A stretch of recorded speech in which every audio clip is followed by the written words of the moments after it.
இன்னைக்கு ஒரு சூப்பரான டிசைன் பார்த்துருமா? என்னடா அது வழக்கம் போல இல்லாமல் கழுத்துனே கொஞ்சம் குட்டியாக இருக்குன்னு பார்த்தீங்களா? இது குட்டி கழுத்துங்க, அதனால குட்டியாக தான் இருக்கும். எப்படி சார் நீங்க வாங்க. மேக்ஸிமம் நிறைய பேர் கமெண்டில் அக்கா இந்த எம்ப்ராய்டிங் மிஷினில் ஆரி டிசைன் எப்படி போடுறது அப்படிங்கிற மாதிரி கேட்டிருந்தாங்க. ஸோ அவங்களுக்காக தான் இந்த வீடியோ. அப்புறம் நிறைய பேர் ஆரி ஒர்க் கற்றுக்கிட்டு இருக்கவங்களுக்கு ஹேண்ட் எம்ப்ராய்டிங் போடுறது கொஞ்சம் கஷ்டமாக இருக்கும். ஸோ அவங்களுக்கும் இந்த எம்ப்ராய்டிங் மிஷின் வந்து ரொம்ப யூஸ்ஃபுல்லாக இருக்கும். நான் இந்த பேக் நெக் டிசைனுக்கு ஜாயிண்டிங் பீட் அப்புறம் பால் செயின் வந்து கொடுத்துருப்பேன். நம்ம ஆரி ஒர்க்கை பொறுத்தவரை ஜாயிண்டிங் பீட் அப்புறம் பால் செயின் கொடுக்கும்போது கண்டிப்பாக நம்ம ஜிக்ஜாக் தையல் வந்து கொடுத்தே ஆகணும். இல்லை அப்படின்னா அந்த ப்ளவுஸ் வந்து ரொம்ப நாளைக்கு லைஃப் இருக்காது.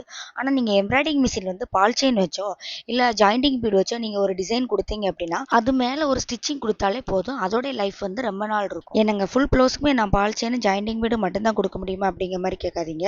நீங்கள் சென்டரில் ஒவ்வொரு லைன் மட்டும் ஆரி கொடுத்தாலே போதும். நீங்கள் ஹெவியாக ஆரி கொடுக்கணுங்கிற அவசியம் இல்லை. ஏன்னா நீங்கள் 2 லைன் மட்டும் ஆரி கொடுத்தாலே அதோடைய லுக் வந்து பார்க்கறதுக்கு கிராண்டாக இருக்கும். இப்போ நான் இந்த ப்ளவுஸை முடிச்சதுக்கப்புறம் இதோடைய ஃபினிஷிங் எப்படி இருக்குன்னு நீங்களே பார்த்துட்டு சொல்லுங்கள்.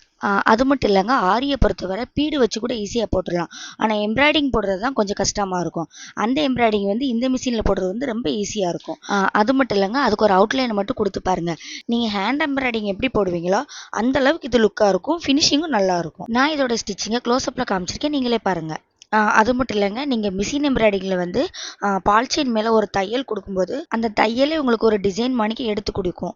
அதனால் அது பார்க்குறதுக்கும் அது லுக்காக இருக்கும். நான் இதை சாம்பிள் காமிக்கிறதுனால 3 லேயர் மட்டும் கொடுத்துருக்கேன். நீங்கள் ப்ளவுஸுக்கு டிசைன் பண்ணும்போது கூட 2 லேயர் கொடுத்தீங்க, இதை விட கொஞ்சம் ப்ராடாக இருக்கும்.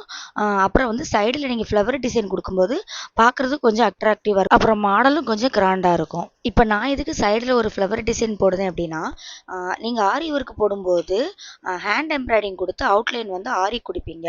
அதை வந்து நம்ம மிஷினில் பண்ணால் எப்படி இருக்கும் அப்படிங்கிறதுக்காக தான் இந்த ஃப்ளவர் டிசைன் கொடுத்து அதுக்கு அவுட்லைன் வந்து ஆரி கொடுத்துட்ருக்கேன். இதோட அவுட்ஃபிட் எப்படி இருக்குன்னு கடைசியில் பார்த்துட்டு கமெண்ட் பண்ணுங்கள். அது மட்டும் இல்லைங்க, நம்மளுடைய சேனலை நிறைய பேர் சப்ஸ்கிரைப் பண்ணாமல் பார்க்கிங்க.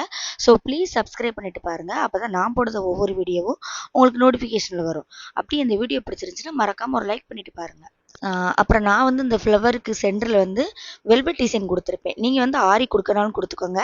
நான் இந்த டிசைன் ஏன் கொடுக்குறேன் அப்படின்னா ஆரி போட்டு முடிச்சும் இந்த மிஷினில் வந்து நம்ம டிசைன் கொடுக்கலாம் அப்படின்னு உங்களுக்கு தெரியணும் அப்படிங்கிறதுக்காக தான் ஆரி கொடுத்ததுக்கப்புறம் சென்டரில் வந்து இந்த டிசைன் கொடுத்துட்ருக்கேன். இந்த டிசைன் எப்படி இருக்குன்னு தெரியறதுக்காக இதை ஜூம் பண்ணி காமிச்சிருக்கேன், நீங்களே பாருங்கள். இந்த வெல்வெட் டிசைன் வந்து பார்க்குறதுக்கு லுக்காக இருக்கும். இதோடைய அவுட்ஃபிட் எப்படி இருக்குன்னு நீங்களே பார்த்துட்டு கமெண்ட் பண்ணுங்கள்.